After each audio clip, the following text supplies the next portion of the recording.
नमस्कार सभी को। आप सभी का आपके अपने इस यूट्यूब चैनल पर हार्दिक स्वागत है। आज हम आपके सामने कक्षा 9 में जो पुस्तक चल रही थी, कंप्यूटर सूचना प्रौद्योगिकी अवधारणा फर्स्ट, इसमें हम जो रीट में जो टॉपिक जुड़ा है, सूचना प्रौद्योगिकी के सामाजिक प्रभाव, उसके बारे में हम आज चर्चा करने जा रहे हैं। तो ये पुस्तक आरबीएससी में पहले चलती थी, तो इस पुस्तक से वो लेसन हमने लिया है और उस लेसन के बारे में हम अब चर्चा करने जा रहे हैं। इस पुस्तक में जो जो लेसन है वो हम देख लेते हैं और उसमें हम जिस लेसन की चर्चा करेंगे तो ये वो सारणी है जो लेसन इसमें दिए गए हैं। तो हम जो लेसन नंबर 8 है, सूचना व संचार प्रौद्योगिकी के सामाजिक प्रभाव, उसके बारे में चर्चा करने जा रहे हैं। इसमें हम देखेंगे कि सूचना प्रौद्योगिकी का सामाजिक प्रभाव कौन सा है। सोशल इम्पैक्ट जो होते हैं वो कौन से पड़ते हैं आईसीटी पर, तो वो हम देख लेते हैं कि सूचना क्रांति से समाज के संपूर्ण कार्यकलाप जो है वो प्रभावित हुए हैं। वो कौन कौन से हैं, जैसे धर्म, शिक्षा, स्वास्थ्य, व्यापार, प्रशासन, सरकार, उद्योग, अनुसंधान व विकास, संगठन, प्रचार आदि सब के सब क्षेत्रों में इस प्रौद्योगिकी के माध्यम से कायापलट हो गया कि इसने सभी के काम करने की जो स्थिति है वो उसने बदल दी है। तो इसके सामाजिक प्रभाव में सबसे पहले हम देखते हैं निजता। इसे निजता को गोपनीयता भी कहा जाता है। निजता अथवा गोपनीयता से क्या तात्पर्य है कि अधिकृत जो व्यक्ति होता है उसके द्वारा ही डाटा के उपयोग के अधिकार से इसका संबंध है कि इसमें वही इनको काम में ले सकता है जो खुद वो संचालित करता है, कोई दूसरा उसके डाटा को नहीं देख सकता। तो यही निजता का अधिकार है। किसी भी व्यक्ति को डाटा पढ़ने अथवा उसमें परिवर्तन करने के लिए अधिकृत किया जा सकता है। किसी व्यक्ति को यदि केवल डाटा पढ़ने के लिए ही अधिकृत किया गया है तो वह डाटा में कोई परिवर्तन नहीं कर सकता। मान लो कोई व्यक्ति है, उसे केवल पढ़ने के लिए ही डाटा दिए गए हैं तो वो अपनी ओर से उनमें किसी प्रकार का कम या उसको ज़्यादा नहीं कर सकता। वो सिर्फ उनको पढ़ सकता है और जिनको इनको कम या ज़्यादा करने का अधिकार है वही इनको कम या ज़्यादा कर सकते हैं। अगला पॉइंट है अधिप्रमाणन। ये क्या होता है, इससे तात्पर्य है कि जिस व्यक्ति से आप संपर्क कर रहे हैं उसे अपने बारे में कोई भी सूचना देने या उसके साथ व्यापारिक सौदा तय करने से पहले उसके संबंध में सभी जो आवश्यक जानकारियां प्राप्त करना, तो उसके संबंध में सारी जानकारियां पहले ही प्राप्त की जाती हैं कि जिससे आप संपर्क करेंगे, जिससे आप मिलना चाहते हैं तो उसकी जानकारी आपको प्राप्त होनी चाहिए। अधिकृत करने से पूर्व यह आवश्यक है कि किसी स्रोत द्वारा आप उस व्यक्ति की पहचान की सत्यता का भी पता लगा लें। यह एक प्रकार की सुरक्षा का तरीका माना जाता है। इस तरीके का जो प्रयोग है उसको करके ऑपरेटिंग सिस्टम द्वारा व्यक्ति के अधिकृत उपयोगकर्ता होने का पता लगाया जा सकता है, क्योंकि व्यक्ति की शारीरिक रूप से पहचान बहुत ही मुश्किल होती है। अतः ऑपरेटिंग सिस्टम पासवर्ड द्वारा व्यक्ति की सत्यता का पता लगाया जाता है कि जो व्यक्ति होगा वो उस प्रोग्राम से संबंधित पासवर्ड फीड करता है तभी वो प्रोग्राम चलता है। तो इसी से उसकी सत्यता का पता चलता है।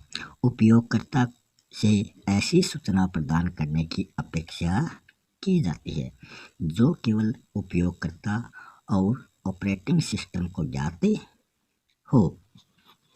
ऑपरेटिंग सिस्टम यह मानकर चलाता है कि जो व्यक्ति वह निर्दिष्ट सूचना देता है वास्तविक उपयोगकर्ता माना जाता है। अगला जो सामाजिक प्रभाव है वह है सत्यनिष्ठता। सत्यनिष्ठता क्या होता है? इससे अभिप्राय होता है कि जो डाटा प्राप्तकर्ता होता है, जो रिसीवर होता है, वहाँ तक वो पहुँचता है और वह उसी रूप में होना चाहिए जिस रूप में उसे भेजा गया है। उसके बीच में किसी प्रकार की कोई काट छाँट नहीं होनी चाहिए। डाटा संचरण के समय उसमें संयोगवश या दुर्भावनावश किसी प्रकार का परिवर्तन नहीं होने देना चाहिए। इंटरनेट पर जितना अधिक मुद्रा का विनिमय होता है, प्रामाणिकता उतनी ही कठिन हो जाती है। एक स्वतंत्र कंप्यूटर जो किसी नेटवर्क से नहीं जुड़ा हो, उससे संबंधित सभी इनपुट व आउटपुट जो युक्तियाँ होती हैं वो एक सुरक्षित कक्ष में रखी हो, तो उस कंप्यूटर को केवल अनाधिकृत उपयोगकर्ता द्वारा ही नुकसान पहुंचाया जा सकता है। कंप्यूटर के कक्ष को उपयोगकर्ता की पहचान के सत्यापन के उचित प्रबंधन द्वारा इसकी सुरक्षा के खतरे को कम किया जा सकता है। यही क्या है? सत्यनिष्ठता है। अगला है जो सामाजिक प्रभाव है वह है साहित्यिक चोरी। इसमें क्या होता है कि किसी लेखक द्वारा किसी दूसरे की भाषा, विचार, उपाय, शैली आदि का अधिकांशतः नकल करते हुए अपने मौलिक कृति के रूप में प्रकाशन करना ही साहित्यिक चोरी कहलाती है। कि कोई लेखक अपनी कोई रचना करता है तो कोई अन्य जो लेखक है वो उसकी रचना से कुछ अंशों को पढ़कर अपनी रचना में शामिल कर लेता है, वही क्या है? साहित्यिक चोरी कहलाती है। यूरोप में 18वीं सदी के बाद ही इस तरह का व्यवहार अनैतिक व्यवहार माना जाने लगा। इससे पूर्व की शताब्दियों में लेखक एवं कलाकार अपने क्षेत्र के महारथियों जो मास्टर होते हैं उसकी हूबहू नकल करने के लिए प्रोत्साहित किए जाते थे। साहित्यिक चोरी तब मानी जाती है जब हम किसी के द्वारा लिखे गए साहित्य को बिना उसका संदर्भ दिए अपने नाम से प्रकाशित कर लेते हैं, तो वही क्या है? साहित्यिक चोरी है। इस प्रकार से लिया गया साहित्य अनैतिक माना जाता है और इसी को साहित्यिक चोरी कहा जाता है। आज जब सूचना प्रौद्योगिकी का विस्तार तेजी से हुआ है तो साहित्यिक चोरी की जो मात्रा है वो भी बढ़ती चली जा रही है। साहित्यिक चोरी इंटरनेट का एक सामाजिक कुप्रभाव माना जाता है। आजकल इंटरनेट पर विभिन्न सामग्री जैसे कि लेख, ऑडियो, वीडियो, प्रेजेंटेशन और फोटोग्राफ आदि बहुतायत से और बड़ी आसानी से हमें उपलब्ध हो जाते हैं। हम गूगल में जो भी टाइप करते हैं वो अपने को मिल जाता है। इस सामग्री की कॉपी करना, कट पेस्ट करना एवं एडिट करना बड़ा ही आसान है, क्योंकि इन कार्यों के लिए अनेक सॉफ्टवेयर एवं टूल्स उपलब्ध हैं। इस कारण आजकल विद्यार्थियों, शोधकर्ताओं, पत्रकारों, लेखकों आदि में दूसरे के कार्य की नकल करने की प्रवृत्ति को बढ़ावा मिला है। शोध पत्र जो रिसर्च पेपर होते हैं, इनको तैयार करने के लिए शोधार्थी अनुचित तरीके से अध्ययन सामग्री जुटाते हैं। ये शोधार्थी जो होते हैं इस अध्ययन सामग्री को संपादित या तोड़ मरोड़ करके उसे रिसर्च पेपर के साथ अटैच करके सबमिट वो कर देते हैं। शोधार्थी अमूमन किसी सर्च इंजन या अन्य किताबों से अध्ययन सामग्री को कॉपी करते हैं या वहाँ से चुराकर उसे अपने रिसर्च पेपर में सबमिट कर देते हैं। रिसर्च के अलावा प्रोजेक्ट्स और थीसिस पेपर्स में भी ऐसा ही वो करते हैं। सूचना व संचार प्रौद्योगिकी के विस्तार के चलते आज पूरा विश्व जो है वो एक ग्लोबल विलेज में परिवर्तित हो गया है और ऐसे अनैतिक कार्य कर आसानी से पकड़े जाने वो पकड़ में आने लगे हैं। इस पर रोक लगाने के लिए अनेक सॉफ्टवेयर प्रचलन में आ गए हैं जो बड़ी आसानी से पता लगा लेते हैं कि सामग्री कहाँ से ली गई है, किसी संदर्भ पुस्तक से ली गई है या फिर किसी पुस्तक या ऑनलाइन सामग्री से ये कॉपी पेस्ट की गई है। साहित्यिक चोरी पर लगाम लगाने के उद्देश्य से सॉफ्टवेयर बहुत उपयोगी सिद्ध हो रहे हैं। शिक्षा के क्षेत्र में विद्यार्थी, शिक्षक अथवा शोधार्थी द्वारा की गई साहित्यिक चोरी अकादमिक बेईमानी या शैक्षिक छल कहलाती है, जबकि पत्रकारिता के क्षेत्र में पत्रकार द्वारा की गई चोरी पत्रकारिता की मर्यादा का उल्लंघन कहलाता है। साहित्यिक चोरी कोई अपराध नहीं है, बल्कि नैतिक आधार पर ये अमान्य है। साहित्यिक चोरी से बचने के लिए निम्न बातों का सदैव ध्यान रखना चाहिए। आपको यह स्पष्ट जानकारी होनी चाहिए कि साहित्यिक चोरी क्या है। इससे आप अनजाने में किसी दूसरे के विचारों, शब्दों या किए गए कार्यों के अनैतिक उपयोग से बच जाएंगे। जो सामग्री आप इस्तेमाल कर रहे हैं उसके स्रोत की आपको सही जानकारी होनी चाहिए। कोई भी नई सामग्री तैयार करने से पहले उससे संबंधित सभी सूचनाओं और उसके जो स्रोत होते हैं उससे हमें पूरी तरह अवगत हो जाना चाहिए। यदि आप किसी सामग्री, लेख, फोटो, ऑडियो, वीडियो आदि का उपयोग अपने कार्य में कर रहे हैं तो साहित्यिक चोरी व कॉपीराइट उल्लंघन से बचने के लिए आपको कॉपीराइट प्राप्त व्यक्ति, प्रकाशक या संस्था से पूर्व अनुमति लेनी चाहिए तथा अपने कार्य में इस तथ्य का उल्लेख अवश्य किया जाना चाहिए। अगला जो सामाजिक प्रभाव है वह है बौद्धिक संपदा का अधिकार। बौद्धिक संपदा का अधिकार जो है ये किसी व्यक्ति द्वारा विज्ञान, प्रौद्योगिकी, साहित्य अथवा कला के क्षेत्र में किए गए मौलिक बौद्धिक कार्य करने के फलस्वरूप प्राप्त एक कानूनी अधिकार से है। एक कलाकार द्वारा कृत जो कलाकृति होती है, संगीत द्वारा बनाए गए संगीत या एक कवि अथवा लेखक द्वारा लिखे गए लेख अथवा काव्य पर व्यक्ति अथवा संस्था संगठन विशेष का स्वामित्व होता है तथा उस व्यक्ति अथवा संस्था विशेष को अपने द्वारा रचित अथवा किए गए मौलिक कौशल कार्य का लाभ लेने का अधिकार होता है। अतः रचयिता को इस बात का निर्णय लेने का अधिकार होता है कि उसके कार्य को कहाँ और कैसे उपयोग में लिया जाए। बौद्धिक संपदा अधिकार मौलिक तथा उत्पादक कार्य करने के लिए प्रेरित करता है तथा नकल या चोरी करने की प्रवृत्ति पर वो रोक लगाता है। बौद्धिक संपदा अधिकार के अंतर्राष्ट्रीय स्तर पर संरक्षण हेतु संयुक्त राष्ट्र द्वारा जिनेवा में 1967 ईस्वी में विश्व बौद्धिक संपदा संगठन की स्थापना की गई।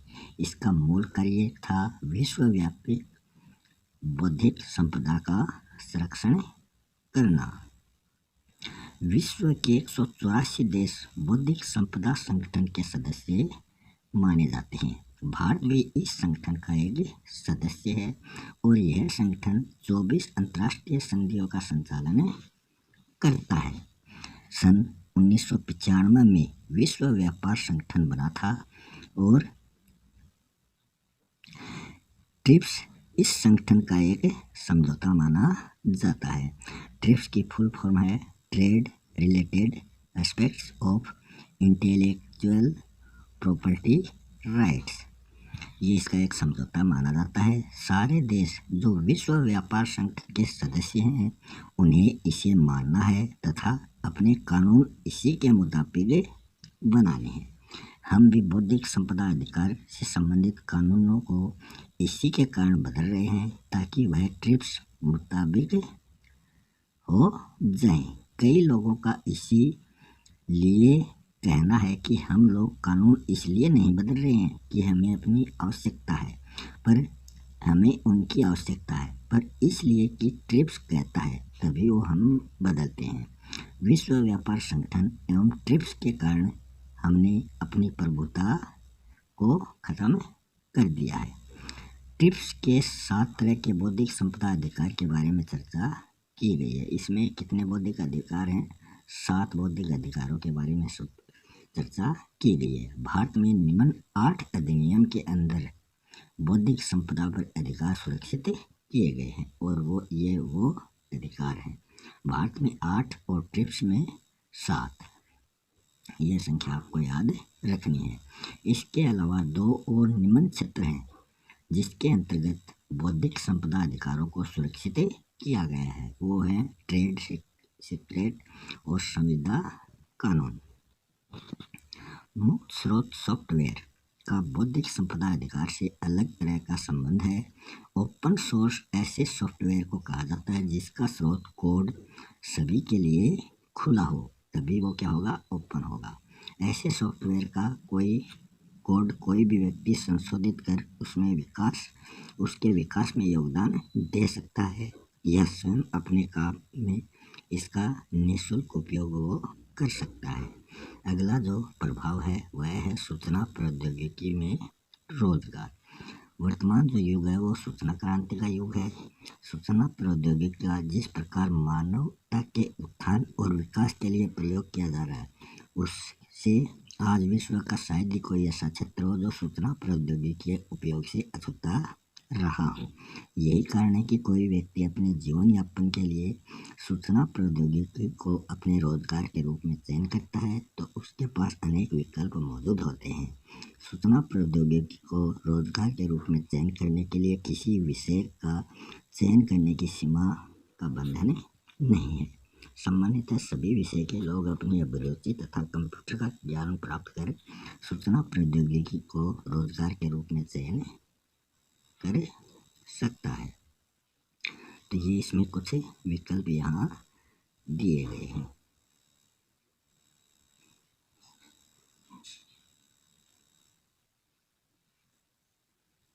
सामाजिक प्रभाव है वह है सोशल मीडिया। इसमें क्या होता है कि एक दूसरे से संवाद का आदान प्रदान करने के लिए कभी कबूतरों और कभी डाकियों के जरिए पत्र भेजे जाते थे। तो ये प्राचीन समय की बात है। एक पत्र को एक आदमी से दूसरे आदमी तक पहुंचने में महीनों लग जाते थे, क्योंकि वो एक डाक से दूसरी डाक में जाता, फिर वो उसमें वो प्रक्रिया जो थी पहुंचने की वो बहुत लंबी हो जाती थी। पत्र का जवाब पाने के लिए महीनों इंतजार करना पड़ता था।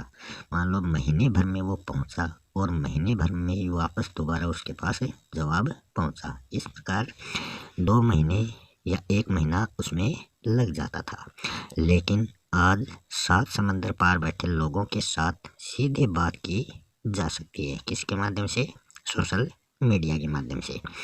अपना दुख दर्द साझा किया जा सकता है। अपने आसपास के माहौल से अवगत करवाया जा सकता है। कहा जाए तो आज पूरी दुनिया मुट्ठी में समा गई है और इसका पूरा श्रेय जो है किसको है? सोशल मीडिया को है। ऐसी वेबसाइट और एप्लीकेशन जो उपयोग करते हैं उनको सामग्रियाँ तैयार करने और उसे साझा करने में वो समर्थ बनाते हैं या सोशल नेटवर्किंग में हिस्सा लेने में वो समर्थ करके उसे सोशल मीडिया कहा जाता है। तो इस प्रक्रिया को क्या कहा जाता है? सोशल मीडिया कहा जाता है। सोशल मीडिया जो है ये लोगों के बीच सामाजिक विमर्श है जिसके तहत वे प्रॉक्स समुदाय व नेटवर्क पर सूचना तैयार करते हैं, उन्हें शेयर करते हैं या फिर उसका आदान प्रदान करते हैं।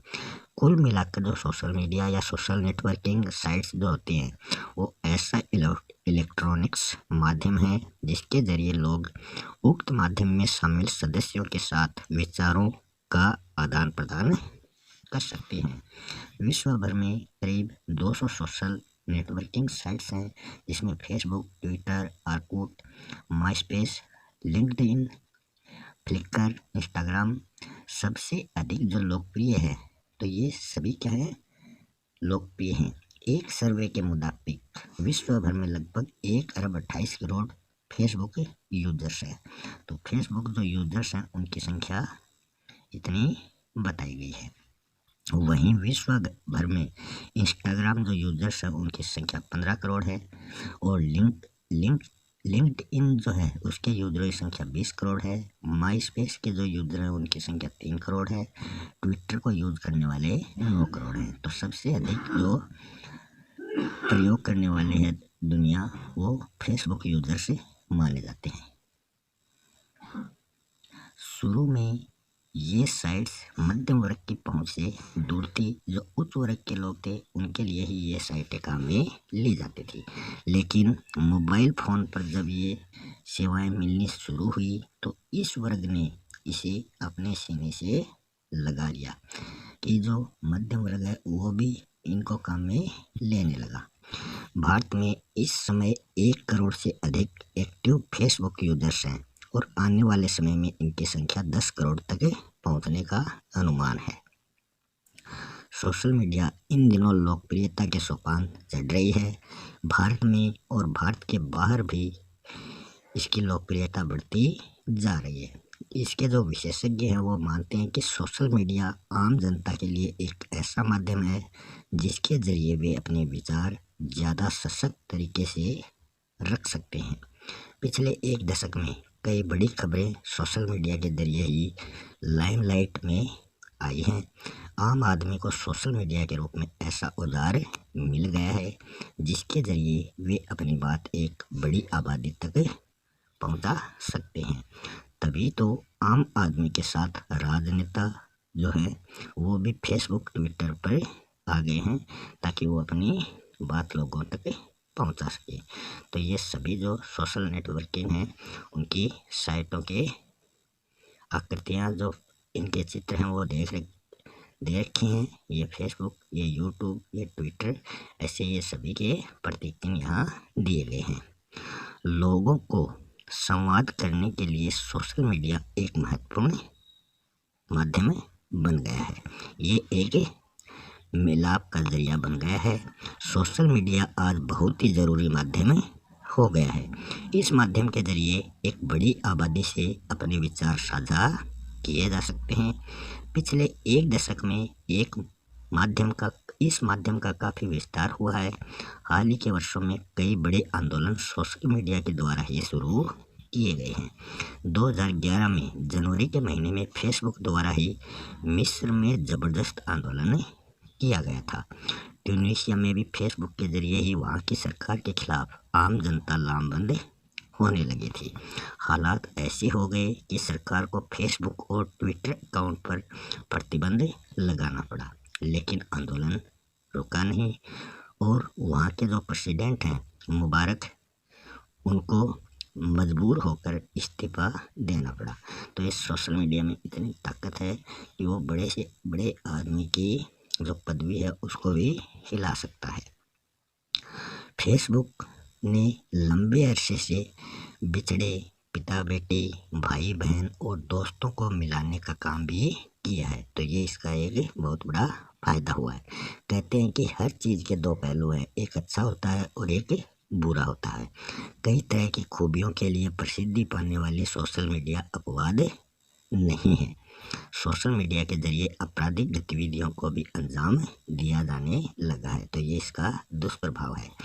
वर्ष 2013 में देश भर में इंफॉर्मेशन टेक्नोलॉजी एक्ट और इंडियन पेनल कोड की धाराओं के तहत 5212 मामले दर्ज किए गए थे। इनमें से 1203 मामले सोशल साइट्स पर आपत्तिजनक सामग्रियां डालने से संबंधित थे। तो इनकी संख्या भी बढ़ती जा रही है। आपराधिक प्रवृत्ति के लोग येन केन प्रकारेण दूसरों के अकाउंट को हैक करके आपत्तिजनक तस्वीरें और अन्य सामग्रियां डालकर उससे दुश्मनी निकाल लेते हैं। इधर कम उम्र के बच्चों ने भी फेसबुक का इस्तेमाल करना शुरू कर दिया है, जिनका उनके मानसिक विकास पर नकारात्मक प्रभाव पड़ने लगता है। पिछले दिनों एसोचैम की ओर से किए गए एक सर्वे के मुताबिक जितने बच्चे फेसबुक का इस्तेमाल कर रहे हैं उनमें से 73% बच्चों की उम्र 8 साल से 13 साल के बीच में पाई गई है। सर्वे में कहा गया कि अधिकांश बच्चों के परिजन जो हैं वो नौकरी पेशा में हैं और वे अपने बच्चों को समय नहीं दे पाते, लिहाजा ये बच्चे फेसबुक और अन्य सोशल साइट्स पर मशगूल रहने लगे, क्योंकि सोशल मीडिया उन्हें एक ऐसा समाज देता है जिससे वे अपनी बातें शेयर कर सकते हैं। सोशल साइट्स के इस्तेमाल के मनोवैज्ञानिक प्रभाव भी खतरनाक माने जाते हैं। जो मनोरोग चिकित्सक हैं उनका कहना है कि सोशल नेटवर्किंग साइट्स के ज़्यादा इस्तेमाल करने से लोगों को इसका नशा लग जाता है और वे अपने परिवार के प्रति प्रतिबद्धता छोड़कर घंटों कंप्यूटर या मोबाइल फ़ोन से चिपके रहते हैं। सोशल मीडिया एक परोक्ष माध्यम है। इसके इस्तेमाल से लोग परोक्ष रूप से तो लोगों से जुड़े रहते हैं, लेकिन वो जो असल समाज है उससे वे अलग थलग पड़े जाते हैं। इसका असर यह होता है कि उनमें सामाजिक गुणों का विकास नहीं हो पाता। दूसरी तरफ सोशल मीडिया में लोग अधिक व्यस्त रहते हैं, जिससे वे आउटडोर एक्टिविटी नहीं कर पाते हैं। इसके अलावा अधिक देर तक बैठे रहने के कारण कई तरह की शारीरिक बीमारियां भी हो सकती हैं। सोशल मीडिया एडिक्शन में भी मामले खूब सामने आ रहे हैं। ऐसे कुछ मरीज 10 से 12 घंटे इंटरनेट पर बिताते हैं। यह नशा इतना सिर चढ़कर बोलता है कि वे अपने परिवार को इसके कारण समय भी नहीं दे पा रहे हैं। उनके परिवार वाले जब इसका विरोध करते हैं तो वे आक्रामक हो जाते हैं और अगर इंटरनेट ठीक से काम नहीं करता तो वो गुस्से में आकर घर के सामान को तोड़ने लगते हैं। अनेक नगरों में सोशल मीडिया एडिक्ट के इलाज के लिए डी एडिक्शन सेंटर खुल गए हैं। इससे स्पष्ट है कि सोशल मीडिया का इस्तेमाल अब बीमारी का रूप ले रहा है। इसमें कोई दो राय नहीं है कि सोशल मीडिया आज लोगों के लिए बहुत ही आवश्यक हो गया है, लेकिन इसका जो दूसरा पहलू है उससे बचने की ज़रूरत है, क्योंकि जब किसी भी चीज़ का दुरुपयोग होने लगता है तो वो वरदान नहीं बल्कि वो अभिशाप बन जाता है। तो इस प्रकार ये अध्याय यहाँ समाप्त हो चुका है। इस अध्याय से संबंधित ये महत्वपूर्ण बिंदु यहाँ दिए गए हैं जो हमने ऊपर पढ़े हैं। अब इस अध्याय में जो MCQ है वो हम देख लेते हैं। तो इसमें पहला जो क्वेश्चन है वह है, एक लेखक द्वारा किसी दूसरे लेखक की रचना अपने नाम से प्रकाशित करवाना क्या कहलाता है? तो ये साहित्यिक चोरी कहलाता है। बौद्धिक संपदा संगठन की स्थापना कब की गई? ये की गई 1967 में। अगला क्वेश्चन है, भारत में कितने अधिनियम के अंदर बौद्धिक संपदा अधिकार सुरक्षित किए गए हैं? तो जो 7 बौद्धिक संपदा अधिकार हैं ये तो ट्रिप्स द्वारा शुरू किए गए थे और भारत में जो किए गए हैं वो कितने हैं? 8 हैं। कौन सा रोजगार सूचना प्रौद्योगिकी क्षेत्र में शामिल है? Database manager, web developer, system administrator. तो ये सभी जो हैं ये रोजगार सूचना प्रौद्योगिकी क्षेत्र में शामिल किए गए हैं। सर्वाधिक लोकप्रिय सोशल साइट्स कौन सी है? सबसे ज़्यादा उपयोग में ली जाने वाली वो अभी आपको बताया, 1 अरब से ज़्यादा है, वो क्या है? फेसबुक है। तो इसी के साथ ये अध्याय यहाँ समाप्त हो चुका है। मिलते हैं नेक्स्ट वीडियो में एक नए टॉपिक के साथ। तब तक के लिए धन्यवाद।